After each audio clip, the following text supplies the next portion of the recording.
अब मैं आनंद वर्धन जी के पास आ रहा हूँ। आनंद जी, आपने जो आंकड़े दिए हैं, वो थोड़ा-सा आपको स्पष्ट करना पड़ेगा। जैसे advantage India 35, advantage NDA 19, fight 26। मतलब एडवांटेज एनडीए का केवल 19 सीट पर है, 26 सीटें ऊपर फाइट है और एडवांटेज इंडिया 35 सीट। जी।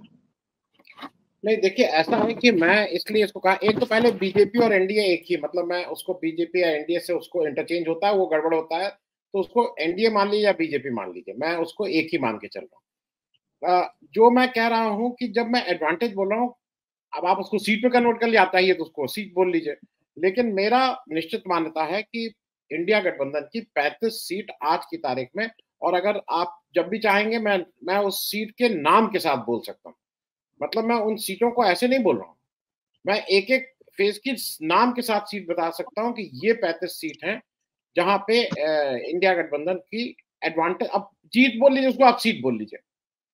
बीजेपी की अभी तक केवल 19 सीट मेरी नज़र में आई हैं, जहाँ पे उसकी एडवांटेज। 26 सीटों पे मैं बहुत, जो शीतल जी कह रहे हैं, मैं बहुत कंज़र्वेटिव होके ये सारे आंकड़े दे रहा हूँ, कि 26 सीटों पे जब मैं फाइट कह रहा हूँ, तो अगर आप नॉर्मली कर लीजिए तो 13-13 कर लीजिए दोनों तरफ से, तो वो 48 और 32 भी हो सकता है। लेकिन अगर आप एक वो कर लीजिए भाई, जो शीतल जी कह रहे हैं कि एडमिनिस्ट्रेशन उनके पीछे है, सब कुछ उनके साथ है, सब कुछ बेईमानी करेंगे, तब भी मैं 35 सीट वो बोल रहा हूँ कि बेईमानी हो जाए, ईवीएम बदल जाए, डीएम साहब खुद आके वोट डालने लगे, सब होने के बाद 35 सीट पे आज इंडिया गठबंधन खड़ा हुआ। 26 सीट का बता रहा हूँ। मैं 2-3 चीजें जल्दी से इसलिए कर दूं कि आप दर्शकों को, जो शीतल जी कह रहे हैं और हम सब लोग करीब-करीब एक ही बात कह रहे हैं, लेकिन अलग-अलग ढंग से। बीजेपी का पिछली बार जो कुरबान साहब ने कहा, मतलब एनडीए का 4 करोड़ 38 लाख वोट था। समाजवादी पार्टी का 1 करोड़ 55 लाख और कांग्रेस का 54 लाख। तो वैसे अगर देखिए तो 2 करोड़ वोट है, कोई फाइट ही नहीं है। मतलब इनको ये क्या फाइट करेंगे? 2 करोड़ और 4 करोड़ 38 लाख। मेरे हिसाब से बिल्कुल कि इस बार बाइपोलर वो है, कहीं इफ एंड बट नहीं है। दूसरा ये है कि जो भी बात मैं कह रहा हूँ, बीजेपी का ये सब टेंटेटिव इस समय है। मैं 2-3 चीजें कह दूं, जो कुरबान साहब कहे ना कि प्रेसिडेंशियल फॉर्म ऑफ वो है मोदी जी के नाम पे, बिल्कुल सही बात है कि मोदी जी के नाम, लेकिन आज मोदी जी बीजेपी की सबसे बड़ी लायबिलिटी हो गए। आज आज किसी की हिम्मत नहीं है कहने की साहब आप इनको यहाँ मत भेजिए, क्योंकि मोदी जी आज अगर जा रहे हैं तो मोदी जी वोट काट रहे हैं। मोदी जी अगर कहीं जाके कहते हैं कि मुजरा करेंगे, और मोदी जी जब मुजरा कहते हैं तो उसका नहीं, उसका नहीं, वो इसलिए है क्योंकि वो सीरियस बात है। मोदी जी ने ऐसे ही उनको सुबह होश आया और उन्होंने कह दिया ये नहीं है। उसकी जो जो अमित शाह बोलते हैं ना, क्रोनोलॉजी समझिए। 25 अप्रैल को डिंपल यादव और प्रियंका गांधी सुबह पहुंचती हैं बनारस, रोड शो करती हैं। मोदी जी उससे इतना बौखला जाते हैं कि वो शाम को कराकत बिहार में कहने लगते हैं कि अखिलेश यादव और राहुल गांधी मुजरा करें। मुजरा महिलाएं करती हैं। मन उनका कहना, उनका मन में ये था कि नाम इन दोनों लोगों का लें, लेकिन वो जानते थे कि इन दोनों का नाम लेने से उनकी पार्टी के भी हो सकता है कुछ लोग, हालांकि ऐसी संभावना नहीं है, लेकिन इलेक्शन कमीशन कुछ वो ले सकता। उनके मन में क्या बात थी और उन्होंने नाम क्या लिया। तो अगर अगर मोदी जी इतना पगला गए हैं तो मोदी जी, और दूसरा जो टीना इफेक्ट था ना, देयर इज नो अल्टरनेटिव, वो अब खत्म हो चुका है। अब लोग इसकी बात ही नहीं करते। मैं एक दो चीजें और इसलिए कह दूं कि जो मैं भी बहुत क्रिटिक रहा हूं अखिलेश यादव का, इलेक्शन शुरू होने से पहले मुझे हरदम लगता था कि ये नहीं है, कि नहीं कर रहे हैं, ठीक से नहीं कर रहे हैं। लेकिन मैं सार्वजनिक रूप से कह रहा हूं कि अखिलेश यादव जी ने जिस तरह की मेच्योरिटी दिखाई है, वो मैं सिर्फ 2 इंसिडेंट कोट कर लूं। आज इलेक्शन का, जहां तक संभवतः जो मुझे पता है, आखिरी मीटिंग, आज इलेक्शन खत्म हो रहा है पूरा 2024 का, आखिरी मीटिंग 1 बजे उन्होंने महाराजगंज में मेरे जिले में की थी। मेरे ख्याल में उनकी क्लोजिंग मीटिंग, तो उसके बाद अगर कहीं गए हो कैसे, लेकिन वो उनकी सार्वजनिक मीटिंग आज उन्होंने की, जहां पे कांग्रेस का प्रत्याशी लड़ रहा। एक और चीज समझ लीजिए, अजय राय जी ने जिस तरह की भाषा का प्रयोग अखिलेश यादव जी के लिए किया था, लेकिन अखिलेश यादव ने वो सब धोखे खुले मन से जाके बनारस में जिस तरह से प्रचार किया है, वो मैं ये बातें इसलिए कह रहा हूं कि वो बहुत मेच्योरिटी दिखाई है।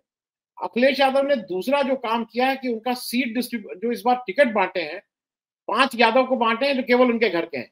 उनके घर के बाहर का एक भी यादव को टिकट नहीं है, 4 मुसलमानों को टिकट है। लेकिन उसके बाद कुर्मी को उन्होंने 13 टिकट दिए हैं। और कुर्मी का यह भी समझ लेना जरूरी है कि उत्तर प्रदेश विधानसभा में 402 403 सीटों में ब्राह्मण 52 विधायक हैं, राजपूत 49 हैं और कुर्मी 41 हैं।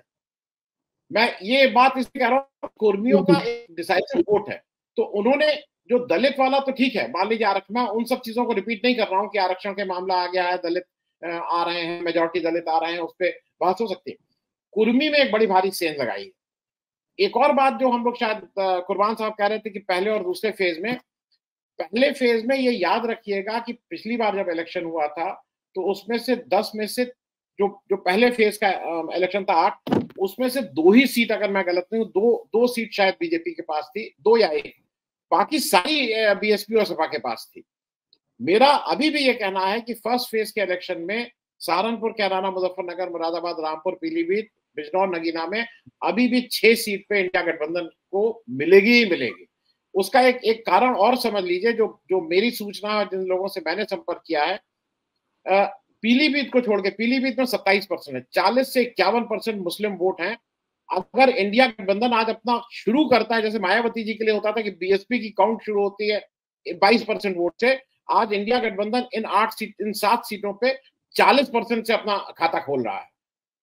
दूसरी बात, मैं इस बातों को इसलिए कह रहा हूं कि दूसरी बात, ये जो राजपूत वाली खींचतान रही है, पूरा इलेक्शन हो गया, संगीत सोम और सुरेश राणा को, अब योगी जी जाके उनको ये क्या कहते थे ये तो नहीं पता, कहते थे कि और करो कि कम करो, ये तो राजी रहेगा, लेकिन वो एक बार भी वो कहीं पे भी नहीं आए कि वो रिलेंटलेसली करते रहे। पूरे उत्तर प्रदेश के चुनाव में जो राजपूत, कोई बाहर का राजपूत नहीं कर रहा था, बीजेपी के ही राजपूत बीजेपी का में विरोध कर रहे हैं। ये कोई बाहर का राजपूत नहीं कर रहा है कि बाहर का राजपूत आके विरोध कर रहा है, बीजेपी के राजपूत, तो वो भी एक बड़ा फैक्टर रहा है। और एक बड़ा फैक्टर ये रहा, जो कुर्बान साहब कह रहे थे, मैं उस बात को मानता हूं कि इन लोगों ने नहीं किया, लेकिन अब अखिलेश यादव का लेट अनाउंसमेंट हुआ कि मैं कन्नौज से लड़ रहा हूं, और राहुल गांधी का 3 तारीख को अनाउंसमेंट हुआ कि मैं अमेठी से, रायबरेली से लड़ रहा हूं, वहां से डेफिनेट और ज्यादा चेंज आया। वहां तक तो मैं कहूंगा कि जो उम्मीदवार है उनकी अपनी ताकत भी थी, लेकिन अब जो आप छठे और 7वें फेज में देख लीजिए, उम्मीदवार की ताकत हो चाहे ना हो, किसको वोट दे रहे हो, इंडिया गठबंधन, किसको वोट दे रहे हो। अब बहुत ही, मतलब ऐसे उम्मीदवार जिनको हम लोग सोच भी नहीं सकते थे कि वो फाइट में रहेंगे, शीतल जी इस बात को ये घूम रहे हैं, वो फाइट में आ गए हैं, और वो फाइट ही में नहीं आ गए हैं, वो जीतने की कगार पे पहुंच गए हैं।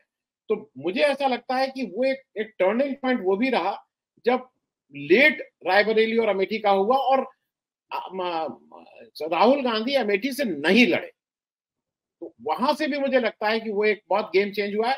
और मुझे इसमें कहीं कुछ नहीं है कि उत्तर प्रदेश में भले ही 41 सीट हो, सीट इंडिया की ज्यादा आएंगी, वो भले ही 1 सीट से ज्यादा, इसमें मुझे कहीं कुछ कहने में, सार्वजनिक रूप से कह रहा हूँ, 4 बहुत महत्वपूर्ण बात कह रहे हैं कि एनडीए से ज्यादा सीटें इंडिया गठबंधन की आएंगी, चाहे 1 सीट भी ज्यादा हो।